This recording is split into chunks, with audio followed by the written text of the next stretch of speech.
No worries at all. Just kidding about that picking on you anyways. I can take it. Jeff, I am driving, so I don't do cameras while I'm driving. Well, Jara, I understand. Thanks for joining us, though. And be safe. Just so for everyone on, we are recording this. So if you don't want to be recorded, video, then you will want to be off camera. If you don't mind being recorded, then, please stay on.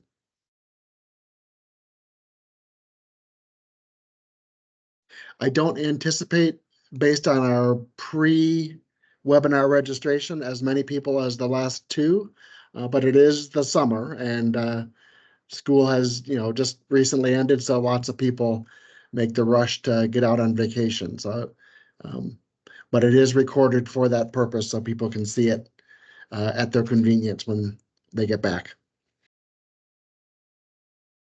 I'm gonna put a agenda up that we can kind of loosely follow for our meeting. But please feel free at any point, if you have questions, to stop me, things to interject, and I'll try to regularly ask for input on things as we go. Again, these meetings are of no use if they don't have value for you. So please help me to make them valuable for you. So I'm gonna.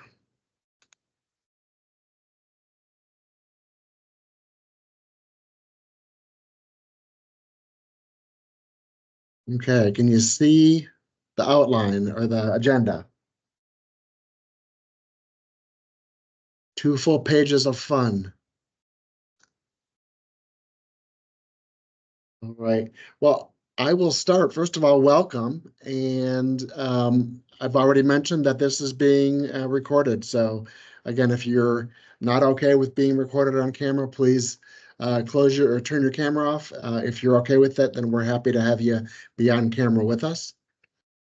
We don't have too many people to do introductions, so I'd love to just go around and I can call people out as they appear on my screen and just introduce yourself, who you are and the role you play with the council you're representing.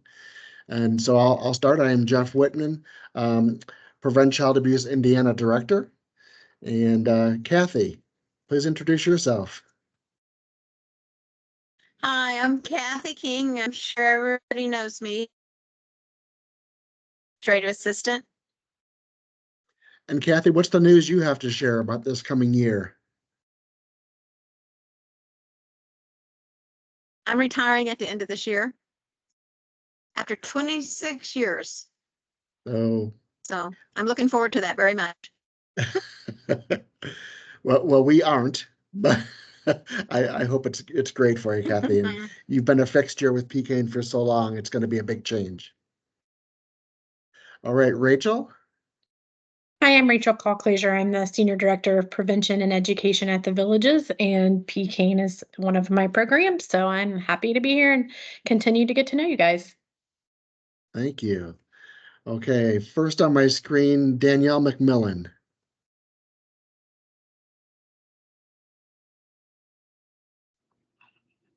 Hi, I'm Danielle McMillan. I am the President of Prevent Child Abuse in Harrison County. I'm sorry, you broke up for a second. You say Henry County?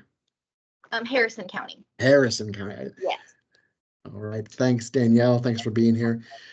Jara, if you can't speak, don't do it, but if you can. Nope, I'm good. Jared Dillingham. I am the president of Vanderbilt County Ward Gibson chapter or council.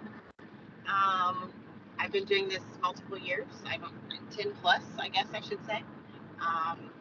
And I'm also a professor at USI in the social work department. Thanks, Jara. Linda Reese Miller, can you introduce yourself? Yes, this is Linda. I am with Firefly Children and Family Alliance, and I am the president for Shelby County, Johnson County, and Jennings County. Thank you very much, Linda. Next, we have Lisa Teague. Can you hear me? I can. Okay, good. So I'm Lisa Teague. I work for a family service in Columbus, located in Bartholomew County, and I assist newly appointed Denisa Nelson with CAP Council. Thank you. Megan Bannett. Hello, I'm with the Indiana Center for Prevention of Youth Abuse and Suicide, and I am the secretary for the Hamilton County Council. Thanks, Megan. Whenever I say that name, it's a tongue twister, and I would never say it 3 times fast, that's for sure. But thanks for joining us. Melissa. Yep, I'm Melissa Peregrine. I am with the Indiana Center for Prevention of Youth Abuse and Suicide as well, and I am the president of the Hamilton County Council. Thanks very much. And last we have Tom, and Tom, I don't have a last name. So are you willing to introduce yourself?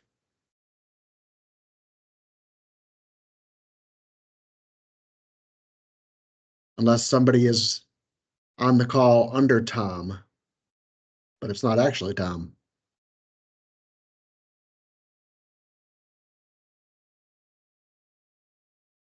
Okay.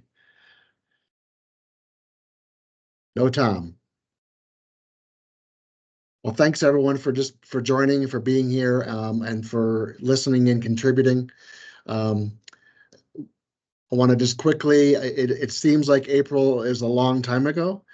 Some of us still might have post-traumatic stress from a very busy month of April, but it was, as far as we can tell, and I've relied on Kathy's historical knowledge, it was the busiest month that we can tell on record. And we know that because there were over 45 council events shared with us that happened across the state. And that's just the ones we knew about.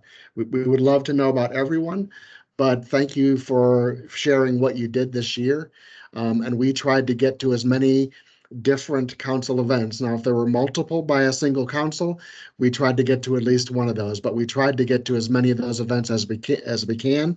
And so 45 was quite a bit, very busy, active month. But it gave me that sense that collectively the impact we have is immense. So thank you for all that you did during the month. At PCAIN, we always have a kickoff event, either a day or two before the start of the month, on the 1st if we can, or soon after. And we did so again this year. Our kickoff event was here at the Villages offices on North Meridian in Indianapolis.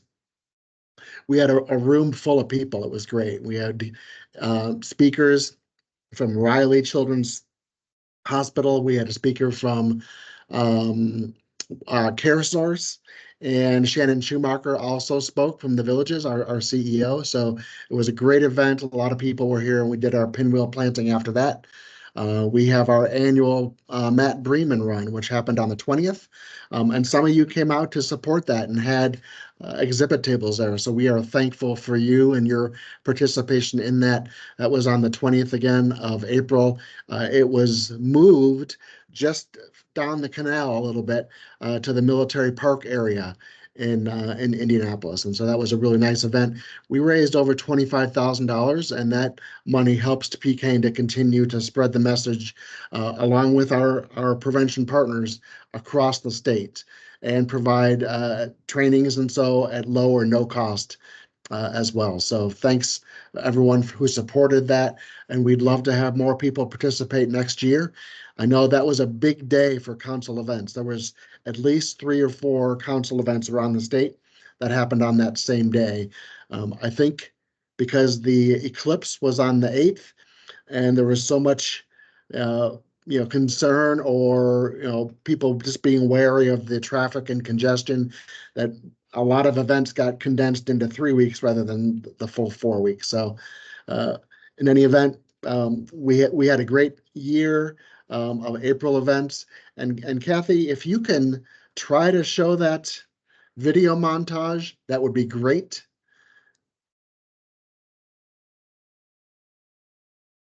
I'll try my best. I'm working Okay. remote, so my internet's not too fast, but let me see if I can share it.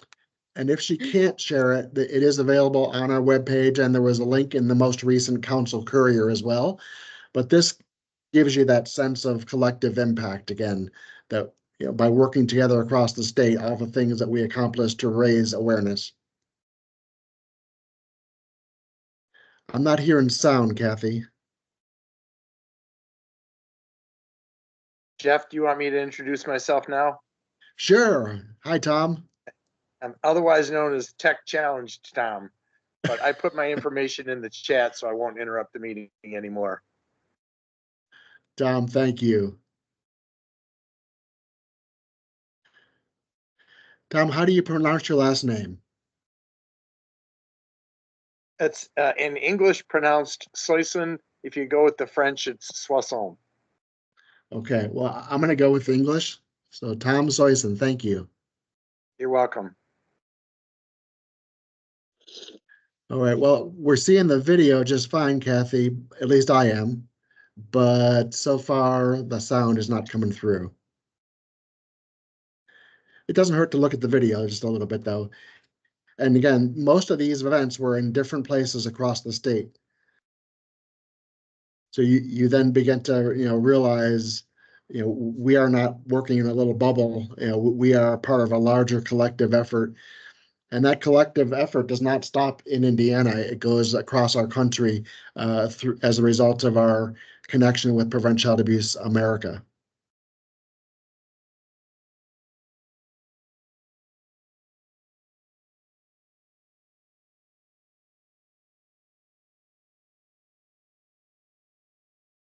And the way we get these images too are people share them with us. So not only are councils telling us they have an event, but then either our staff are attending the event and taking pictures, or you're sharing them with us too. So please do continue to do so next year.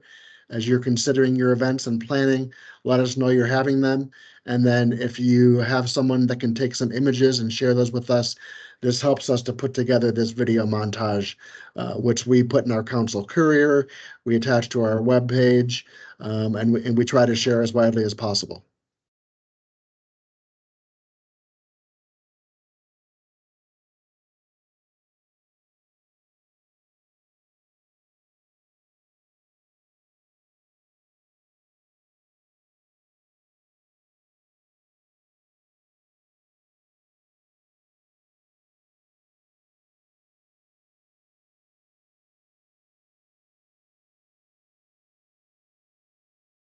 And Morgan County Council is one of our newer councils, but you can see they were actively involved in April.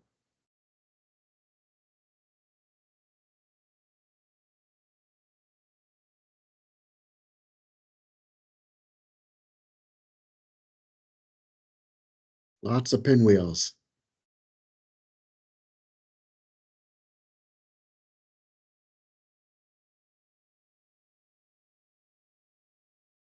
Looks like touch a truck in Shelby County.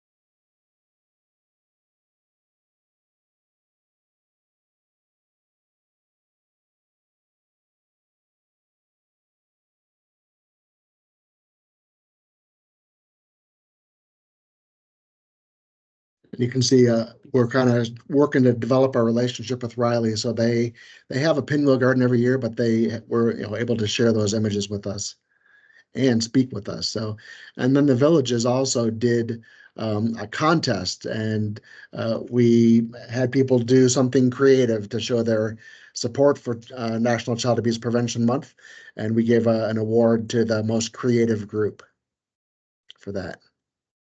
Images from our Matt Bremen run. So again, thank you everyone for doing that. You can find that video on the PCAIN webpage as well. There was also a link in the Council Courier, which you should have received recently. So,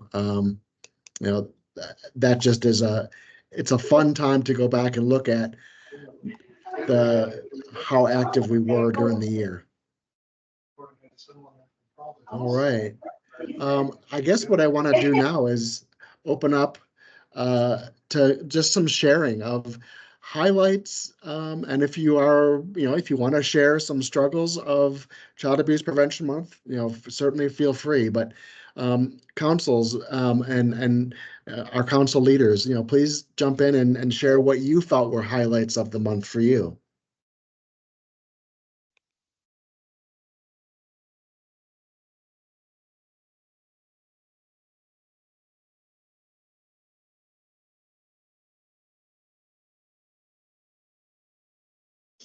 Jeff, I can share a little bit. This is Linda, and I want Hi, to talk a Linda. little bit about just some happiness that we had throughout our counties, especially Johnson County. I think one of the biggest shifts for us this year was incorporating some of our current clients, our families that we're working with, into our events. So we had parents that partnered with us to help run activities. We actually had one mom and daughter that have started their own jewelry making business, that they did a friendship bracelet making station with kids. And we had also at two of our events, parents that work in the salon industry and did haircuts for kids for free. So that was really great to get to see lots of parents being involved and kind of giving back a voice of what they see as needs for families in the community. And then we also, I feel like, had just better engagement in all of our events this year. I know the previous year at our Johnson County event, we had only had about 80 participants, and this year we had 130. So it was nice to see a lot more families coming out and being engaged in the positive activities we were offering. Well, that's great to hear that, Lisa. How did you get, why do you think the increased attendance or participation was? Was there different ways that you got the word out?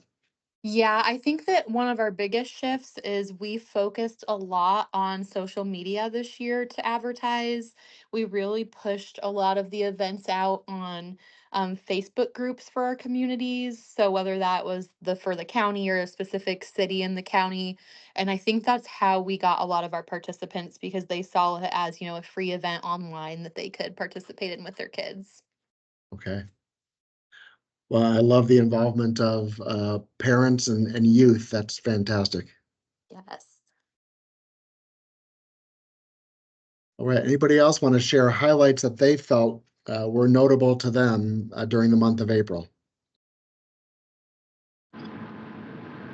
Jeff, I actually have more of a question than a comment. We have, over the last couple of years, not done a separate event, but we partner with the local DCS office in collaborating with them and whatever they want it to look like in the individual county. Is that typically how other counties and councils are doing it, or or other councils having their own separate event from one that DCS is doing? Good question, Jared. I don't know that I can use the word typical because every council does it a little differently, but I know some councils do this in concert with local DCS. So of the council leaders on the call, do you want to speak up and speak to Jared's question?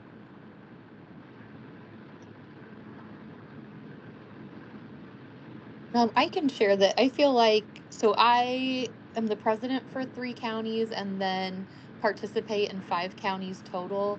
And I think it really just depends on the county.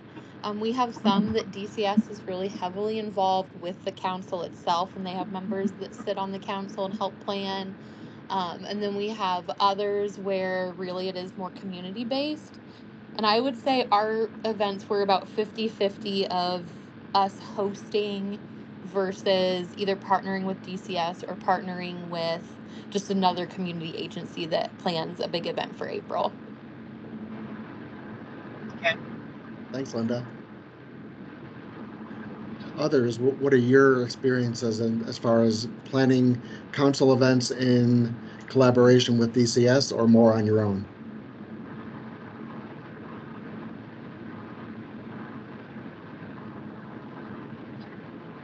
Hey Jeff, it's Danielle.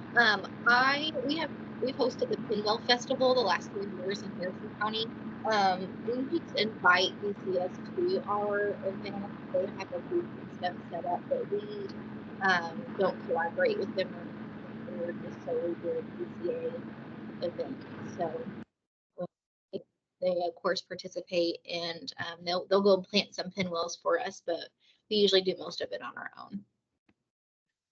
So I had a little bit of trouble hearing, so I'll try to paraphrase, make sure I'm getting it correct. I heard that you do a lot of the planning and organization yourself. You certainly let DCS know when and where, and that you give them a table that they can have an exhibit at. But so they're involved, but they aren't necessarily involved in the planning. Is that correct? Yes, so it's Okay. definitely a PCA event and not a DCS event. They may do something on their own, but I'm not sure if I don't think they do anything like on a big scale on their own for the month of April because they're at our event. Okay, great. Thanks very much for that, Danielle. I see Lisa put in the chat, DCS sit on their Child Abuse Prevention Council, and they invite them to participate. So sounds, collaborative, but not necessarily in planning, other than they're part of their council. So This is Tom. Same thing we have here in St. Joe County. We have typically one, occasionally two, but usually just one DCS member on our board, and otherwise they don't directly help with the planning. We do actually have an event for them every year. We sponsor a breakfast, not just for DCS, but for anyone in the community who's involved in prevention of child abuse.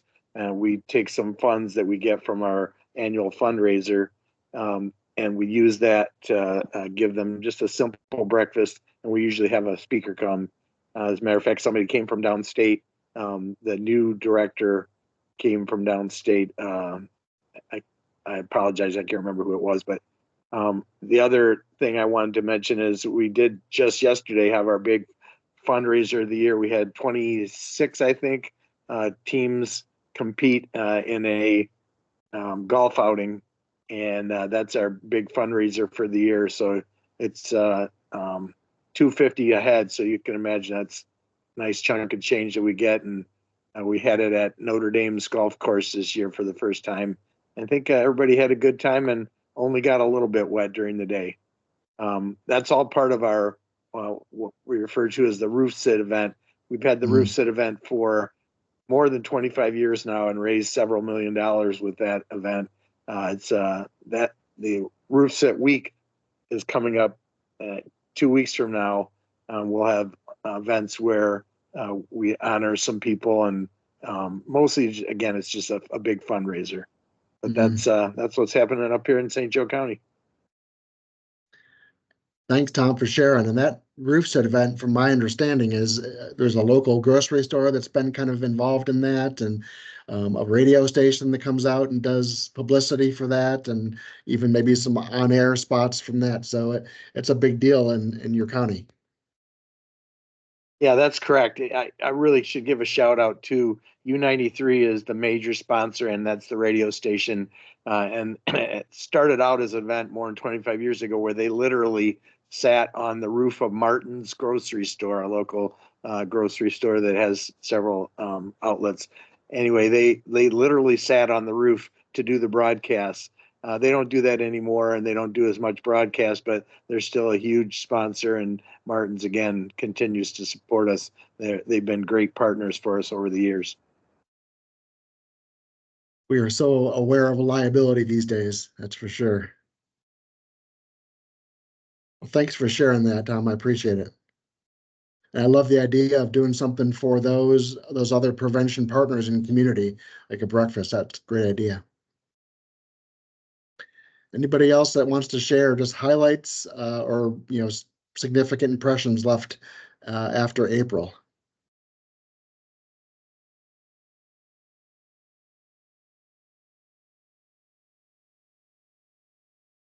Okay, well, I'm going to go back to sharing my screen with the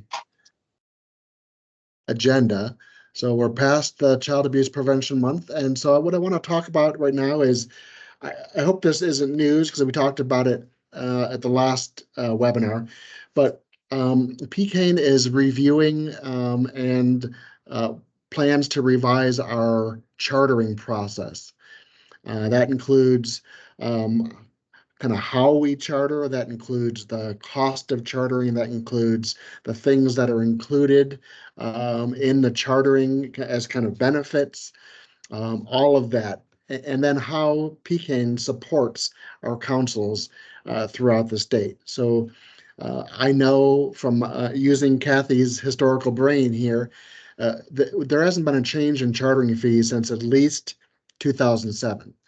So, we have a 17-year span of doing things as we've always done them. And in part, that's a nice thing. It's consistency and we get to count on those things. But the reality is things do change in that time. And so we're at the point where we need to look at sustainability versus just continuing to do things the way they've been done. And the other more driving factor is that we just felt like maybe there was a disconnect with our councils. And so we wanted to make sure that the work that we do as Prevent Child Abuse Indiana, as the state chapter for Prevent Child Abuse America, is helpful, and that we're connecting in a meaningful way. So we have put together a group of volunteer council leaders. We're calling them our PCAIN Leadership Cadre. And we've had a number of meetings, probably 4 or 5 in the last few months. And we've talked about this issue. So this is by no means, PCAIN doing things on their own and then just kind of telling people. This is getting input from leaders across the state who volunteered to kind of give us feedback and give us their perspective and what they see as things that we can do differently, things we can do better, things that we should try to maybe change, including chartering and even things like the use of the pinwheel. So this group has been helping us do that. And one of the things that we've done recently in our most recent meeting is it was at the end of May, we put together some ideas for questions that we want to send out to council leaders throughout the state. And so you're going to be getting a survey by the end of June that we'd like to have turned around and gotten back to us. It's not going to be a lengthy survey, but we want to get input from our council leaders, as many as possible. So you're going to get it the end of June. If you can turn it around in the 2 weeks after you get it back to us by the middle of July, we'll consider that input and helping us to create a council chartering process that is it's quick, it's easy, it's understandable, it makes sense, and encourages engagement. And so please look forward to that. Again, our council leadership cadre has helped us gather some ideas for questions, some thoughts, and so we want to put that out to all the council leaders and get your input on that. Currently, we do have 56 councils representing 62 counties in Indiana. Our goal is it always remains 100% of all 92 counties be involved with Prevent Child Abuse Indiana. So 2/3 of our counties are involved. That's great.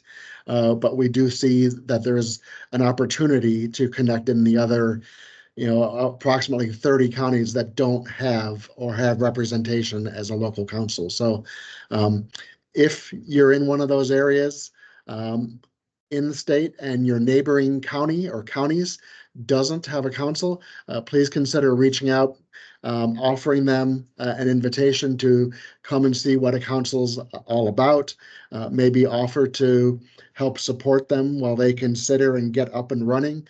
I know Jara has done that, is currently doing that. So Jara is leading the Vanderburgh County Council, but she's also reached out to Gibson and Warwick County, neighboring counties, to help get their council up and running. It's not that Jara's a glutton for punishment. It's that she's got this mindset that the more people that know about prevention and get involved in the conversation, the better. So if you're of that mindset, that you're willing to help our councils expand and grow and nurture those nearby that don't have a council. We would love that, and I'd be happy to talk with you or even connect you to some other councils that have done that or are doing that. So, any questions about this kind of council chartering review revision process, which we hope to have out and to you before the chartering period, which will be October to December again this year. So you'll have all the information you need to engage in the new process when it comes time to charter this coming year. So questions or comments, feedback?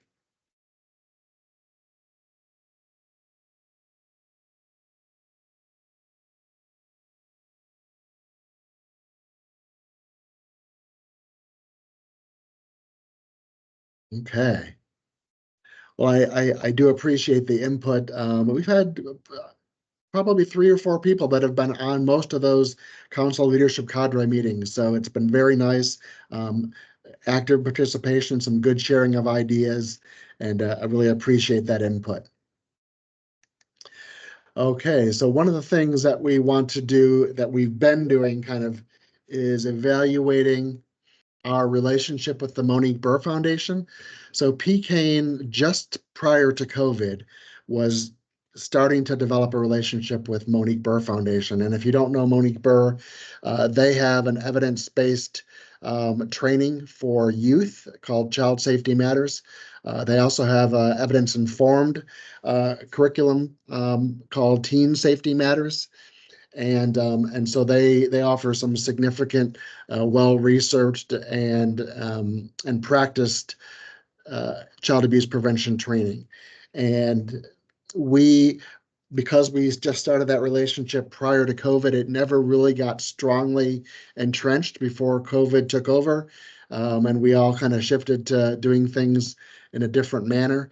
We are kind of back to trying to investigate that relationship and see how we can either help councils interact with Monique Burr, or is there a benefit for PCAIN to be involved directly with them so that more councils might be able to benefit and be involved. And so currently we have about, let's see, I think 5 different councils that do some sort of utilization of the Monique Burr Foundation's training programs. Again, Child Safety Matters, Teen Safety Matters. They do after school safety matters, athlete safety matters, mental health safety matters, a couple of other smaller programs. So, and those counties that are currently utilizing the MBF programs, Monique Burr Foundation, have directly interacted with Monique Burr on their own. And that's fine to do so. We don't want to discourage that if that's the best way to do it. But we're exploring, is there a way for PCAIN to maybe get involved with Monique Burr so that more councils and more people across the state can take advantage of that curriculum. They currently have a licensing type of arrangement, and you have to pay for licensing in order to then get materials and provide that content and the utilization of that content. So we're just exploring that. There's been some change in leadership at Monique Burr. They just recently hired a new VP of Prevention Education. Her name is Ashley Garrett. And so hopefully Ashley's involvement will help us better discern if there's a role for PCAIN to play with Monique Burr, or is it best to stay out of the way and let Monique Burr just interact directly with local councils. Those councils that I know have volunteered that they utilize the Monique Burr Foundation curriculum are Randolph County, the council there, the council in Elkhart through CAPS Elkhart, Dunebrook, and our council in Dunebrook that serves LaPorte and Porter County. St. Joseph's County also does some connection, and Stark and Pulaski, I think that's also through Dunebrook. And then Bartholomew County also interacts with Monique Burr and does some training there. Are there other counties that I'm missing that utilize Monique Burr currently? Anybody else on here utilize Monique Burr Foundation, their training curriculum? that I don't have listed already. And those counties are highlighted in yellow on that document I'm sharing.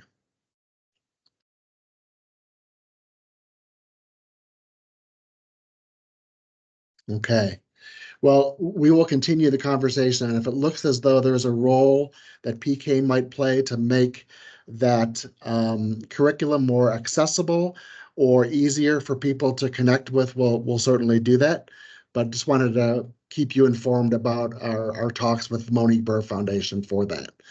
And just for context, if you're familiar with the term Prevent 360, it's that holistic approach to child abuse prevention and more specifically child sexual abuse prevention for adults using Stewards of Children, which is By Darkness to Light, and then for children they use the Monique Burr Foundation, their curriculum.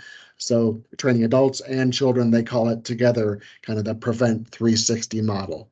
And a lot of our council leaders are also involved and are certified trainers of Stewards for Children. So that's a great program as well. Okay.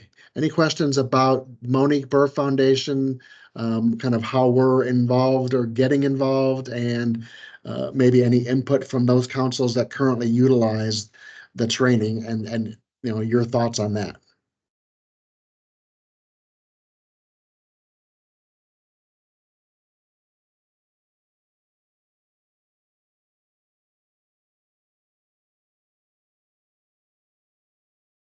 Okay. No volunteers. That's okay. Next on our agenda, I want to just kind of do an update on NECMEC. And if you're familiar with that organization, it is NECMEC. The acronym stands for the National Center for Missing and Exploited Children. And NECMEC is it's a national group, and they do a lot of work with internet crimes against children, law enforcement groups across the country. They are a national reporting organization for children that are involved or connected or exploited through human trafficking. When children go missing, you can report them to NECMEC as well, and they lend their efforts and their nationwide connections to try to retrieve and get those children back and safe. And they provide some training materials related to internet safety. And so I first became aware of this actually talking to Megan Bannett, who's on our call today. And I was just asking her, what kind of programs are you involved with? Do you know? Do you like? And she mentioned NECMEC. And so that was a couple of years ago. And so this year, Prevent Child Abuse Indiana, we had 4 of our staff, myself included, get trained on the NECMEC training. And so it's a great training. I will tell you, it is absolutely like drinking from a fire hose. They have so much material that they make available that they just kind of, in a 1.5 day training, so a total of a day, but they divide it over 2 days. And they provide those trainings quarterly. They introduce the training materials, the different trainings they offer, some ideas on how they utilize it. And then they kind of tell you, okay, now you're free to go and utilize our material to then present. And so we have added our voice into that realm to try to address the issues of internet safety. Internet safety, by all accounts, is the biggest, largest, fastest growing crime against children in our nation, maybe even worldwide. I participated on a call yesterday through Prevent Child Abuse America. They do a state chapter events, and the last 2 months have been on internet safety issues. The previous month was with one of the people who put measures into place for safety at TikTok, and they represented what they do at TikTok to try to make the user experience safe. They try to put some guardrails around access for younger children, and then make the experience a little bit more accessible on a full scale for adults, but you can also, as an adult, sign up and connect to your children's accounts to help buffer them and keep them out of some of the content that may not be appropriate for all ages. And then this month, which happened yesterday, there was prevention or internet safety, digital safety content was talked about by Prevent Child Abuse Kentucky and the relationship they have with their state police department and how that was grown and developed. And I'll tell you that what we're hoping to do is very much patterned after Kentucky. So they have a long-standing relationship with their state police. The state police has a seat on their advisory board, and have been involved for a long time. They've helped them in Kentucky develop legislation that was passed around internet safety and things like that. And so we really thought that's a great thing. We know that internet safety is an emerging topic, and we don't see it going away soon. And we see it as an area where there's a gap between what the youth know and what adults know.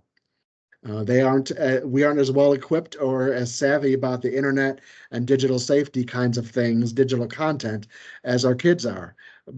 But the predators know that too. And so there is just so many reasons that we should become more well aware and at least connected to this idea that our kids are navigating a wonderful resource, but a very dangerous resource too. So how can we connect? How can we have conversations? How can we be equipped to shepherd them through that process in hopefully the safest way possible? So we learned yesterday that the state of Kentucky, has been doing this for a couple of years.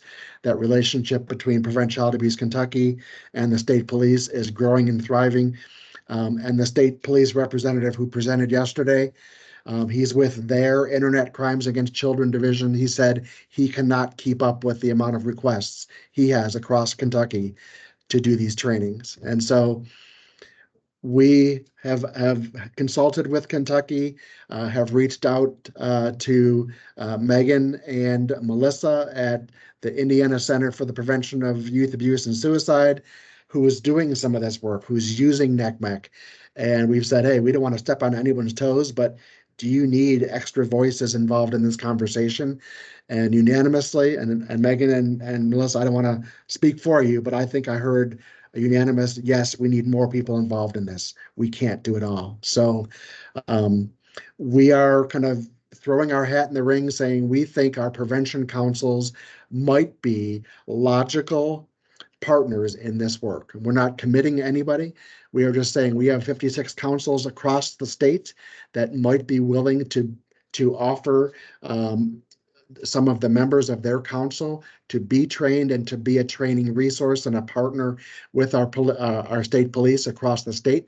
And so we are just dipping our toe in the water literally in this relationship with the state police. And we're starting with Jefferson County, which is kind of way south east in our state, because we know in Switzerland County, there is a prosecutor that said, we want this in our county, and we don't have a council there. But Jefferson County is right next door. So they've said, we know it's an issue for us in our county. And so we want to get skilled up. We want to be trained.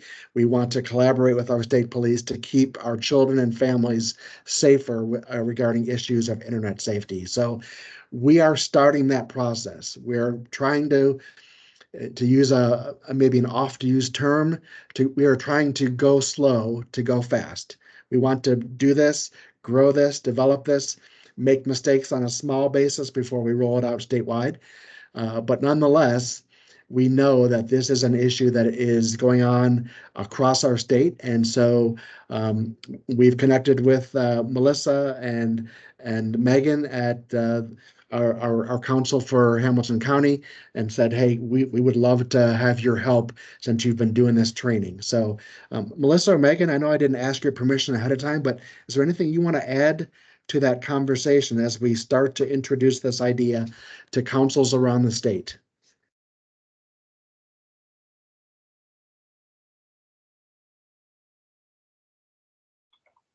I will just say that, yep, you mentioned we have been doing NECMEC training, NetSmart training for the last 2 years, and there is an incredible demand for it. We provide it in person within 50 miles of where we are located, which is in Carmel. Outside of that, what we're hoping to accomplish, and we're hoping that this partnership can help us accomplish, is training other people outside of that 50, because we can do it virtually outside of that, but we'd always rather have somebody doing it in person. It's much more effective to be done in person. I don't know if Megan has anything to add, but the Indiana State Police has been a great partner, and I'm sure that we'll get some traction.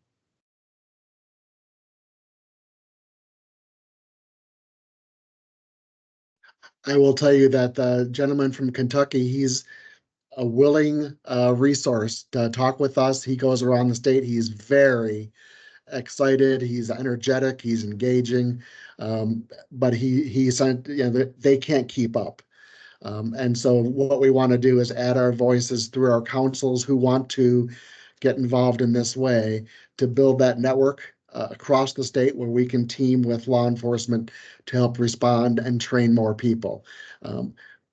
We don't have it all laid out. We're just kind of getting involved in this. But what I anticipate is that some of our local state police partners across the state, I think there's 15 different posts across the state, they often become aware of what's hitting the ground in their areas, what type of internet safety related, human traffic related issues are going on in their area.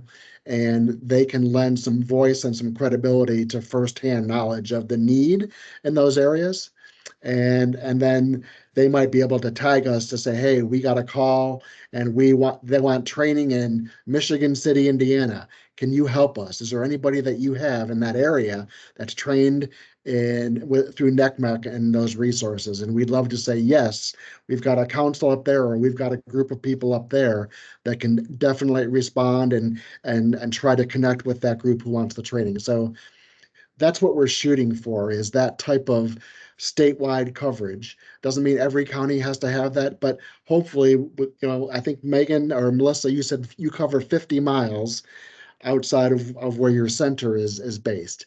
If we can get people all across our state to cover kind of a similar type of area, or even go a little beyond that, and we can cover the state, that would be fantastic. So that's our perfect world scenario. We know we might not get there or get there quickly, and not every one of our councils has capacity to get involved in that way, but we know, or we feel like there are some councils that will want to grow into that area, and we'd like to kind of grow with you in that process. So Megan, I saw a thumbs up that you gave after Melissa spoke. Anything you want to say in addition? No, Melissa covered it all. I did. Heather had asked like if there was a cost, and so far everything has been free. Anybody can go on NECMEC's website and access the training. You don't have to go through their training in order to use it. It's very helpful to do that because you can see how it's been or how it's supposed to be provided. But they have a wonderful facilitator guide that goes along with it, that's accessible to anyone who goes on their website. And I just want to plug it because it's very flexible. It's thorough, but it's very flexible. So if you have a community that they say we really just want to focus on sextortion, you can do that. It's not so standardized that you have to provide exactly like every single slide, things like that. So it's just really a wonderful program.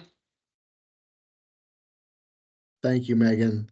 And what I will tell you again is that the gentleman from Kentucky just, spoke about how many people need this. And so if we can get 5 or 6 or 7 councils around the state helping with this, it's a lot more people than we have currently providing this type of training. And the other thing the gentleman from Kentucky, the officer, talked about was this content changes so quickly. This isn't like, say, Stewards of Children that was, presented in one format for a decade and just recently changed.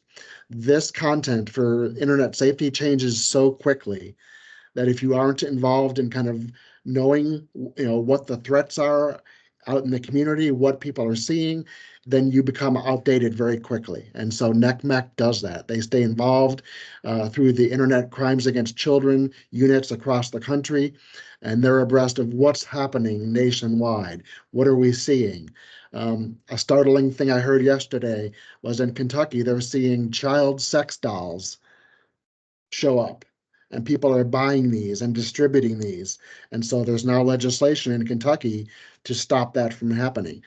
But I never knew about the child sex doll and things like that. So the NECMEC group can help to stay up to speed on the constant or seeming constant changes that are happening in the world of internet safety and perpetrators that are kind of living in that space. So what I want to tell you is one of our first opportunities to be exposed, and that probably is the wrong word when I'm talking about NECMEC, but to get familiar with this content is going to happen on the 19th of June. And so Megan Bannett is providing a training, and she's allowed us to kind of piggyback on that training she already had scheduled on June 19th at 12 in the afternoon, so 12 to 1. She's going to be doing a NECMEC training. And so we will forward out to all of our council leaders this opportunity. Megan's going to be providing that training, and it's a way to become familiar with what type of information exists. Now she's doing I think the adult and community training on the 19th. Is that correct, Megan?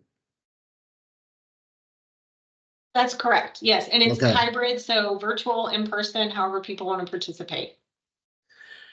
And so again, Megan's been doing this way longer than we have. We've been trained, but again, drinking from a fire hose, a lot of information. It helps to see how somebody who's been doing it for a couple of years is doing it. And Megan's, graciously said, I'm happy to allow your group to just come on, other councils to join to see if this is something they want to get more interested in. And so June 19th, 12 o'clock, we will forward to you a link to join that training. You can also find that training link on the Indiana Center for the Prevention of Youth Abuse and Suicide. They have a link. You can go right there and you can sign up there too. So you don't have to wait for us to send it, but they have it available. Let's see. Go ahead. Can I just say one thing?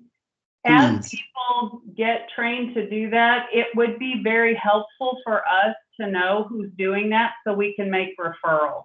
The Indiana State Police, we are where they send, if they get a call to do any kind of internet safety training, they send that to us. And then we have been trying to figure out how to, if we can't do it, how to find somebody who can.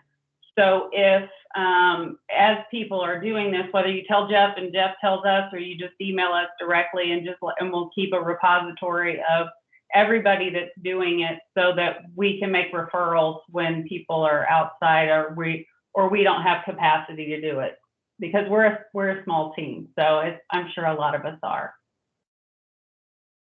To piggyback off of that, Melissa, if we start seeing that there are lots of councils that are trained and are providing those, if we need to maybe shift at some point and kind of the clearinghouse go through us, we can have that conversation down the road. I would say the other piece, the importance that we felt of kind of piggybacking and seeing Megan's training is having some consistent messaging. And so while there's flexibility in the training, kind of making sure if there are some pieces that are vitally important that we're having that consistent messaging across the state. And that we will, NECMEC is a training that will be added to our repertoire as well at PCAIN, and we will be offering that, and we can be to some extent that filler if there's some parts of the state that don't do that. So while we really want to encourage people to get trained, if there's not that capacity, we are going to be providing those trainings as well. And being statewide, we'll be able to travel outside of that 50-mile radius of Carmel. We'll leave that to Melissa and Megan. and we'll be able to hopefully get some of those other areas covered in the near future. Thank you, both Melissa and Rachel, for adding that. So I think Melissa or Megan, you mentioned that there's a wonderful trainer's manual or guide to training. If you're familiar with Stewards of Children, it's very prescriptive. They give you a slide-by-slide sheet that tells you what to say for which slide, and they give you the slides. They've created the content.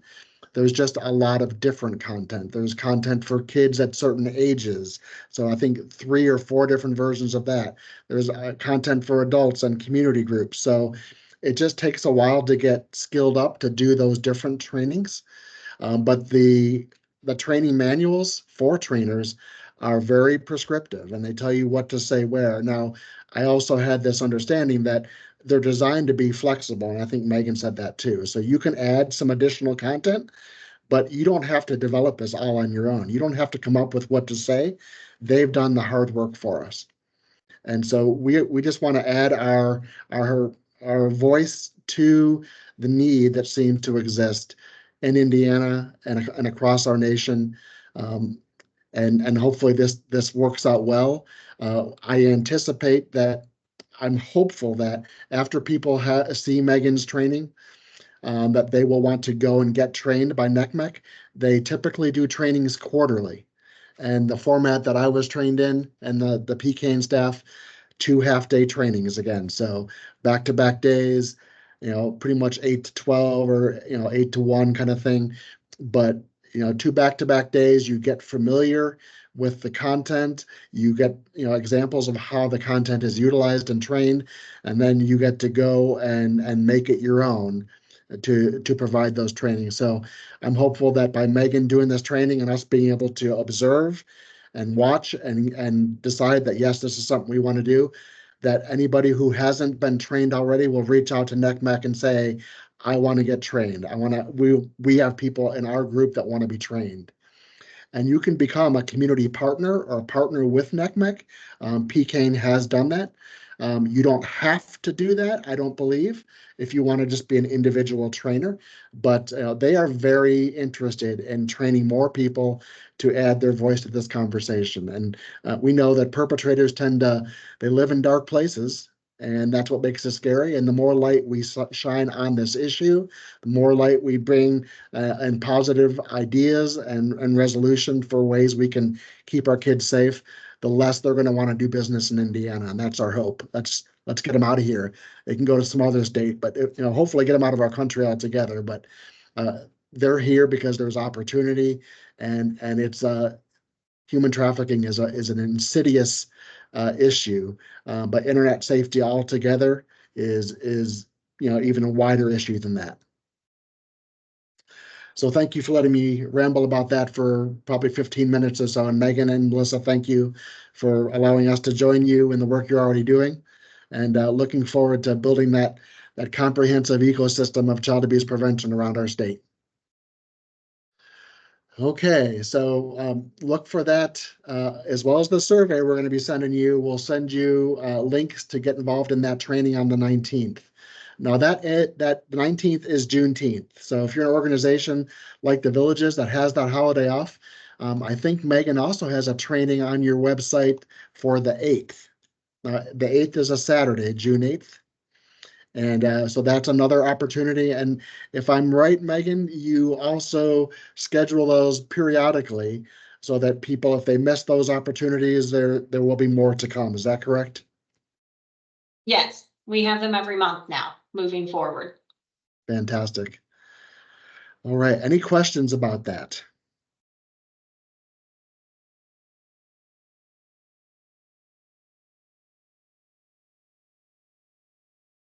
All right. Appreciate everyone's time and hopefully interest in learning more on the 19th or even June 8th and getting involved. And we will be updating people on how things are going. In Jefferson County, their council has said, we want to do this. We want to get people trained. And so their first step is having Megan come and kind of wet the whistle, so to speak. And then they'll hopefully then the next step will be for their council and their community members to be trained and then be able to go out into the community when there's a need, or when the state police call and say, hey, we've had an issue down here. This school district is calling. Do you have anyone trained on there? And when we talk to Melissa and ourselves, we'll say, yes, we've got people trained down there. They can help us deliver this message. So that's kind of where it's starting. But Melissa and Megan have already had that relationship, are already doing the work. So they're a great resource for us. Okay, on to a little bit lighter topic, still equally as important.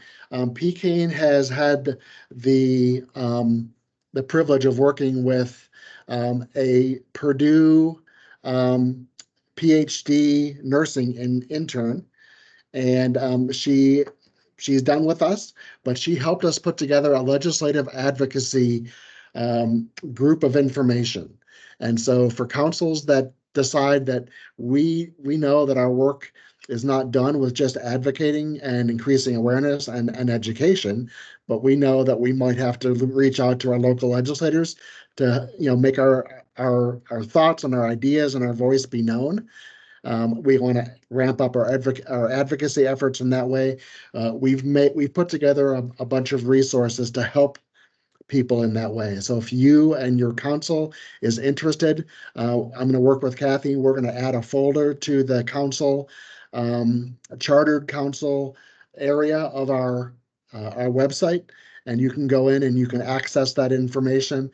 We had some people who volunteered to help our intern develop this information. But we want people who are interested in being on our legislative advocacy subcommittee to kind of move this work forward and inform us how we're doing that work in different areas across our state. So we know that the legislative advocacy period, is really keys up around November. And in anticipation of the start of a legislative session in January, and those sessions run either 3 or 4 months, depending on if it's a long budget session or not.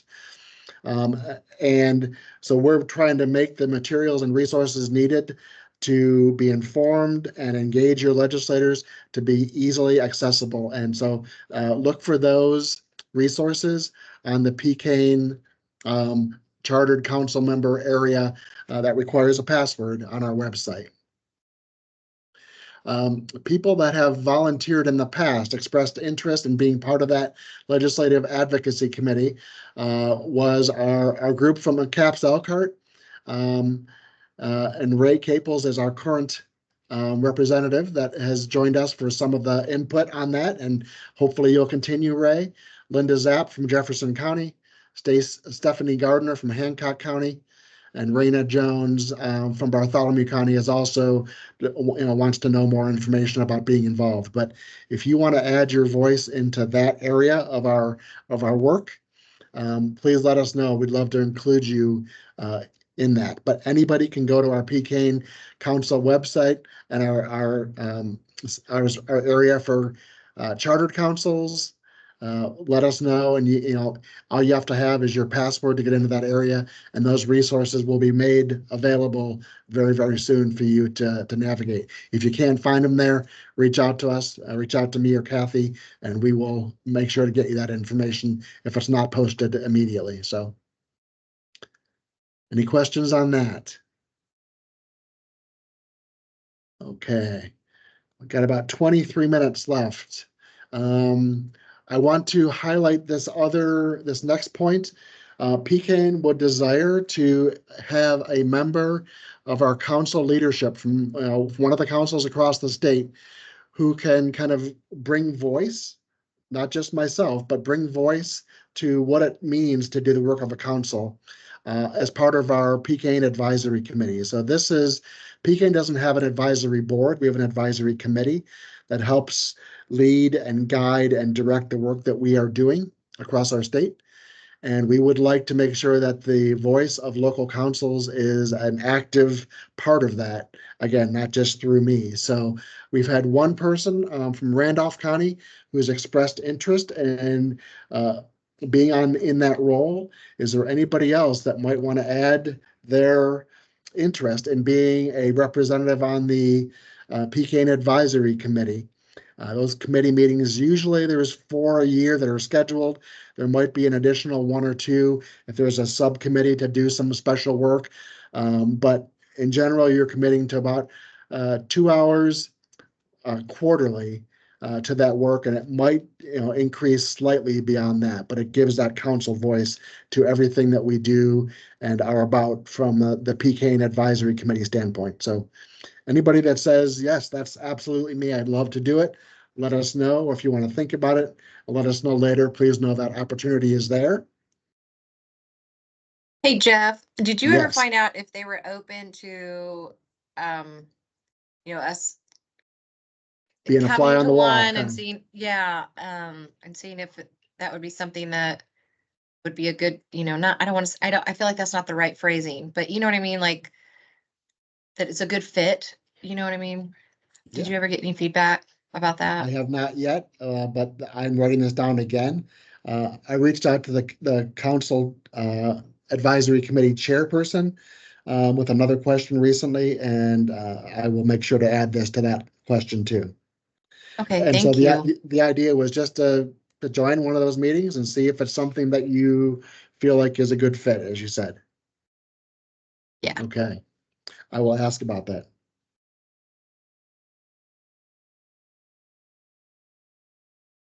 And then you have Donna Whitmer in the chat as well, saying she would like more information.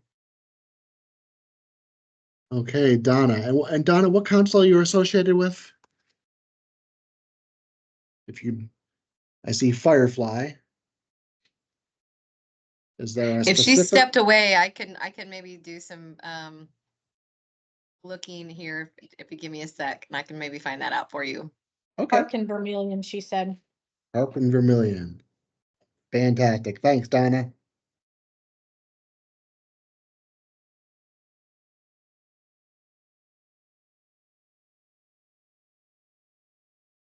Fantastic. All right. And then Kathleen Elliott said, I might be interested.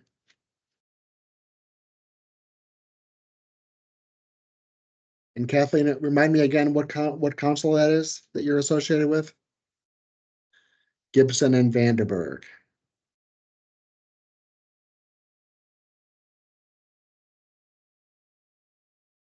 Perfect. Thank you.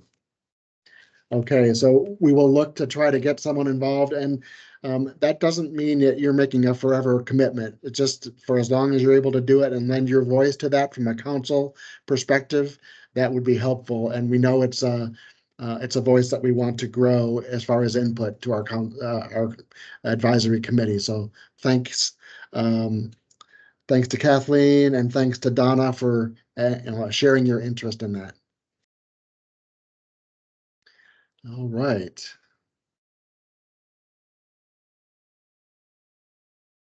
Last thing that I want to talk about is Prevent Child Abuse Indiana would love to be aware of when your council meetings are and join them if possible. So when I was in the role of kind of council coordinator or prevention manager, I really enjoyed the opportunity to come and listen to what's going on in councils, to share information that seemed like it was helpful or relevant to what the local council was doing. And we're going to try to get back to doing more of that. So if you'd be willing to share with us when your council meetings are, we will try to do a better job of attending and participating in those more actively. I'm not going to say we're going to be at every meeting, but between myself and Brian and Carol, who's helping to do that work right now, we will try to get to more of these meetings. So if you can let us know when those are, we'd love to be invited, and we will attend as frequently as we can. Also, if you are inclined, we also, one of the things that we provide is help with strategic planning for councils. And I'm not saying that councils can't do it on their own, but if you feel like having a voice from outside your council to engage in the idea of strategic planning or kind of mapping out where your council wants to go over the next couple of years, we'd be happy to do that. And we recently did that in Morgan County. They invited us to come in, and we spent pretty much the whole day with them, meeting people, developing a mission statement for their council, deciding what the strengths of their council were, what the opportunities were in their community, what are the 2 or 3 things that they really wanted to target to kind of draw a roadmap for where they think they want to go from the present time into the future, and then kind of be able to just revisit that on a regular basis, like you would a roadmap on a trip. You know, if you don't look at where you're going, sometimes you lose track and you end up off course. So we do provide that, and that's one of the things we provide to our councils as a service and support too. We're also happy to look at equipping councils.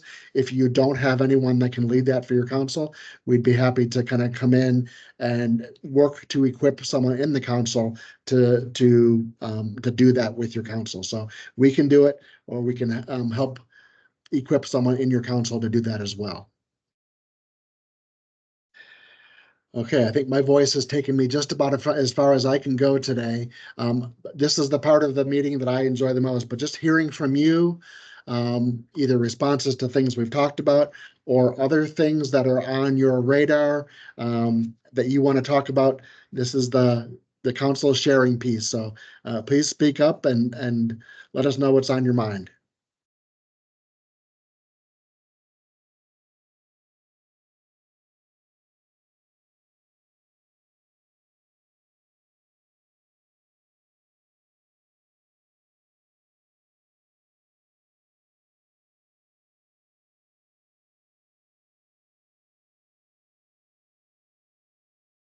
Okay, either everyone's chewing or I've talked your ear off.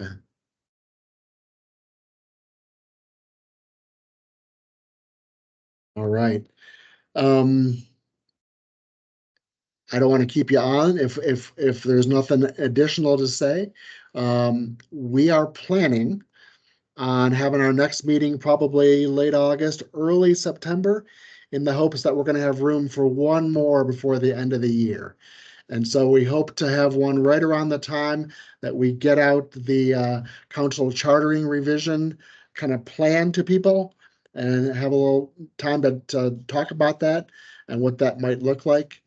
And then one towards the very end of the year, middle to late November, avoiding Thanksgiving or early December before we move into the next year. So that's our plan for upcoming council webinars. And if we don't have anybody that wants to share, I'll stick around for a while, but my agenda is done. Related or Marion County Council, but I wanted to quickly plug that Firefly Community Partners.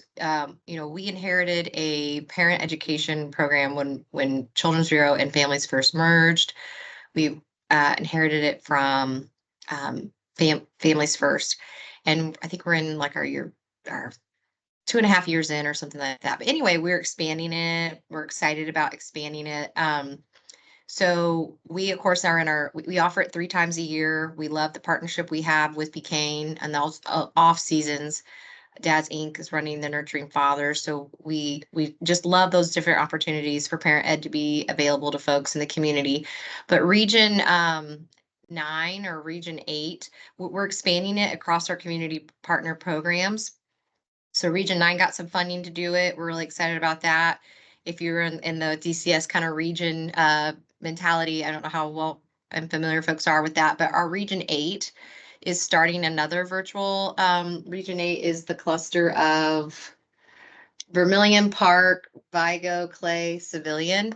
They're starting another virtual parent ed support group on June 20th it'll be hosted from 11 a.m. to 1 p.m. So we are looking for folks to sign up for that if anyone's interested. Mine kicked off in Marion County yesterday. I've got about 12 people signed up. I'll host another one in the fall. If you are in the Marion County area, we're also starting up a Spanish one.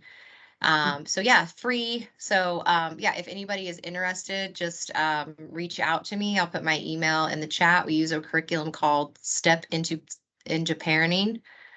Yeah, so I just wanted to give that a quick plug that we are just having that grow, and we're really excited about that. Step into Parenting. It stands for systematic. I should know this, but I don't off the top of my head. But I can share that link in the chat too. So just give me 1 sec. Jeff, as far as prevent child abuse, I don't know that this is preventing it, but we in Gibson County I'm with the Isaiah 117 project in Gibson County, and we have been working with DCS, Lee Davis, as the kinship navigator for region 16, 17, and 18, I believe, as well as with the license placing agencies. And I don't know if you all are aware of the movie Sound of Hope out of Possum Trot, Texas. There's a book, it's based on a true story out of Possum Trot, Texas, about a community that adopts 77 children that couldn't go anywhere else. It's a church. And we have a private screening happening on June the 20th down here. And we've secured 190 tickets with sponsorship to really work in Gibson County to get 25 to 30 families to step into fostering, so that kids don't have to be moved from not only their primary home, but also from the community in which they live. So it's not prevention per se, but at least moving things in the right direction. And having worked child protection in both Indiana and Montana, I can say that again, DCS is a reactive agency, not proactive, but I feel like at least it's making moves in the right direction. And that movie is really going to have an impact, I think, throughout. If you have not seen it, you can Google the trailer. It's on YouTube. It's called Sound of Hope, and it is a phenomenal, very powerful movie. So. And Kathleen, what's the date again of that screening? June 20th. Anybody still there? Here. Yes. Yeah. 6/20, that's June 20th? Yes, at 6:30 in the evening, here in Princeton, Indiana. And so, yeah, we're really looking forward to. We've already 88 of the 190 tickets that we got sponsorship for are already gone. So. Oh. No, so that's Gibson County, correct? Yes, sir. And so that's on Central Time, is that correct? Yes, sir.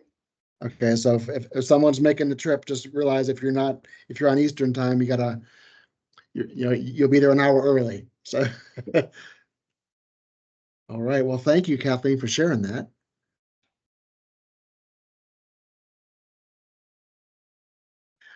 Did somebody else want to say something? Lost the feed. Okay. So it's Heather again. I'm sorry. So I don't know if it's helpful to share this information in this space or not, but another thing I think worthwhile sharing is we are one of the safe sleep providers in our community. And then I'm always having various folks and different organizations seeking out opportunities to get access to pack and plays, do safe sleep trainings, things like that. I like to stay in close contact with Allie Houston at the Indiana State Department of Health and encourage folks to get trained on safe sleep and to see if they can get access to pack and plays in that way.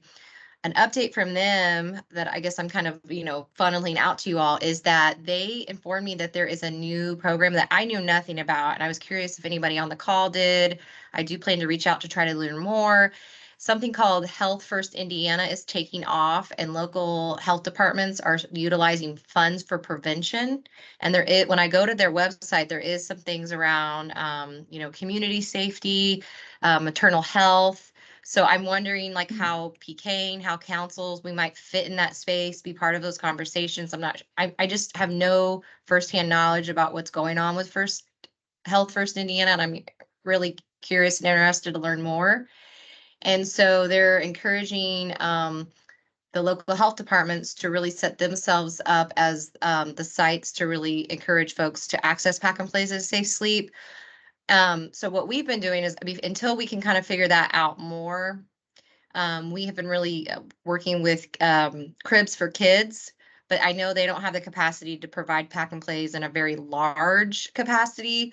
But if there's groups that just need those on a much more smaller scale, Cribs for Kids is a fantastic resource. You can follow them on like their Facebook page, things like that. But I don't know how many councils really have their toe in the pool of safe sleep, but I thought that that was all really interesting information that might be worthwhile sharing in this space. Yeah, Heather, I know that with the Health First Indiana, I know there are some counties that didn't even apply, not many, but some counties didn't, their health departments didn't even apply for some of that funding. So like, I think there's a map somewhere that kind of lays it all out, but also, it would be worthwhile for people to reach out to see what their health departments have prioritized as what they're doing, because they may or may not have selected safe sleep. Now, I don't know that that doesn't mean they can't go back and kind of add some parameters to it.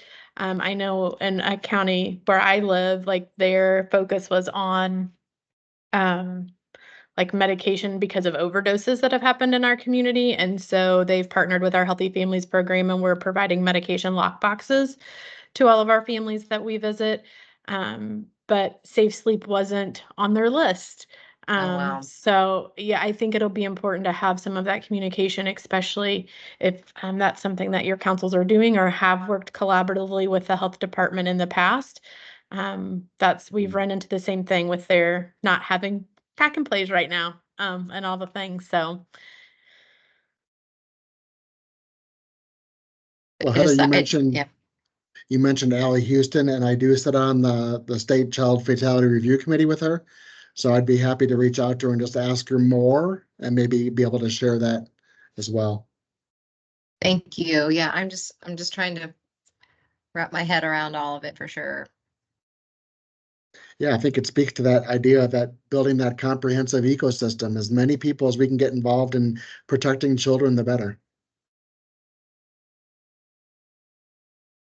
All right, we're at 124, 125 now. Anybody else? That's good to have input from our council leaders across the state.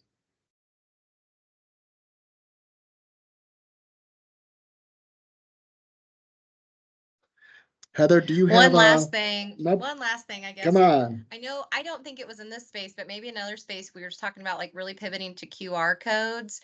I know that we all look so different from council to council in terms of our populations and things, but I had a great meeting with a group called Diu Donde Foundation. They predominantly do doula care and really look at postpartum support for the Haitian Creole population in Marion County. And they're doing a lot of really awesome work, but they shared with us that by and large, a great many of the immigrants from that from Haitian Creole are illiterate, and that it just doesn't bode well just to kind of just hand them information.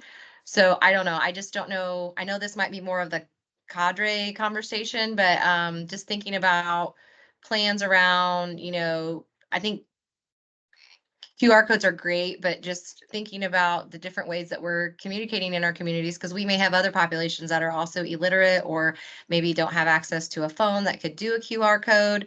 So that was just something I wanted to share because I thought that was really insightful. And if you are in like central Indiana, I can also put Diu Donde's information there. They're just really doing a lot of really neat, great work, and aren't limiting their services solely to the Haitian Creole population. So I'll put that in the chat as well. Heather, thank you. And if you have MS Teams, not just you're responding to this meeting, but anything that's put in the chat will stay there, so you can access anything that's in the chat, down the road too. That's a great feature of Teams. So you'll have this information. Heather, I wanted to ask you about the Step Into Parenting curriculum. Is there a flyer on that? Yes, I can send you that. It's really across Firefly, a very universal. I sometimes have trouble uploading within the Teams. Sometimes depending on how, I don't know, if it's anyway, I will forward you the flyer. It has a phone number, a QR code, I know I just talked about QR codes, but yeah, and the QR code takes folks to a smart sheet, which is like a Microsoft form, and that gets sent to us. It's an interest form. It does, if someone fills out the sheet, it does not guarantee a spot, but we call them and provide them kind of next steps and information about opportunities to take our classes. Wonderful. I will send that to you, Jeff. It's an Thank 8-week you. class. Yeah. Mhm. Thank you very much. All right, and we talked about safe sleep. PCAIN does offer to any council to train people in safe tots, and incorporated into safe tots is the safe sleep element. And so we talked about safe sleep, shaken infant syndrome or shaken baby syndrome. It's more often referred to these days. Knowing your partner, kind of intimate partner violence, things like that, firearm safety, water safety issues. So we offer that to any council free of charge. If your council members want to go out and become trainers and train that in your community, we are happy to come and do that. We don't have as many councils doing that as we would like, but it's a training and a very easy way to equip people with that information to go out and do that training in your community and tell people more about safe sleep principles, among other things related to caring for young children. Jeff, are you going to do a train the trainer on that anytime soon, or should I connect with you? I hate to have you come out and just do like train 1 or 2 people, but I do have a few interested in going through it. We are happy to schedule that whenever we have a small group. If we can get 2 or 3 or more people together, it's worthwhile to do that. Okay.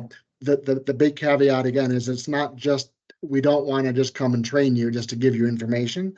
We want to train you because you have the intent to then go and train others and share the information widely. So if you have intent to be actively involved in training, we would love to come and do that, and reach out to us, let us know how we can support you in that.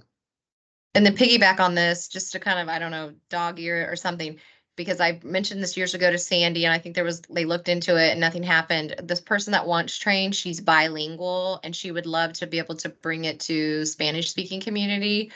So I know there was some talk years ago about translating it, and I think there was just maybe, I don't know where that landed or where that was left. I'll put it on our list, Heather. Thank you. Wonderful idea. Also, Jeff, I wanted to mention if anyone was interested in just seeing the regular Safe Tots presentation, we do have one coming up on June the 8th at noon. If you go to our calendar on our website, you could register. That way you'd kind of know what it was before you committed to doing, the trainings yourself. Excellent point. Thanks, Kathy. It's not a train the trainer.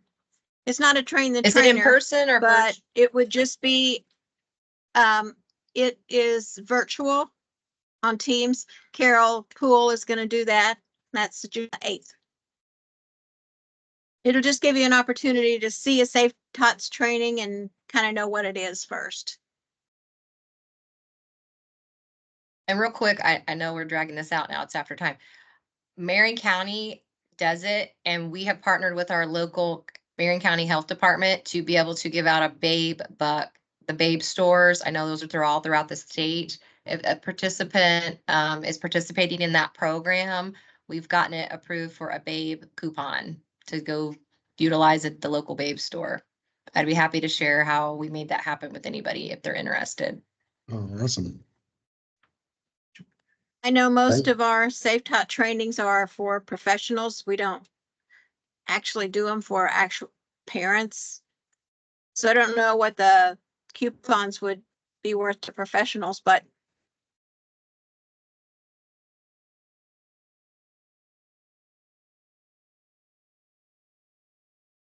All right. Well, Heather, thank you for sharing all this information. This is great. That's exactly what these meetings I hope to get, because there's so much going on in different areas of our state, and sometimes we, even though we don't want to be, we can become siloed. So I appreciate this. All right. Well, thank you, everyone. We're just a few minutes after 1:30, but thanks for joining us, for sharing. Jeff, and I have one more question, if that's okay. Sure.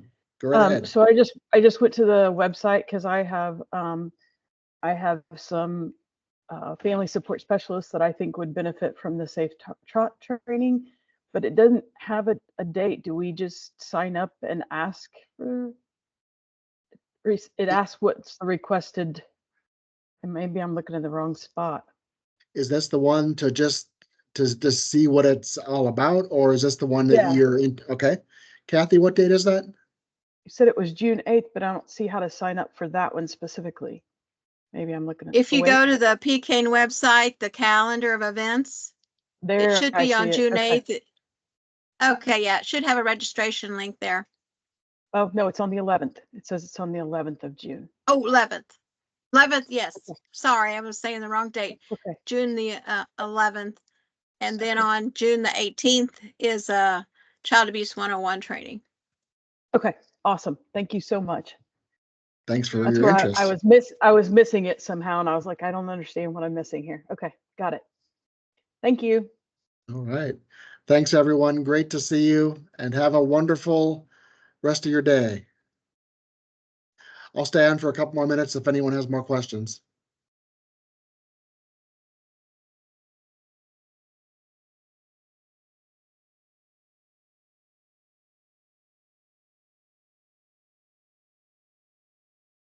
And then there were two, so I guess we don't need to stay on anymore.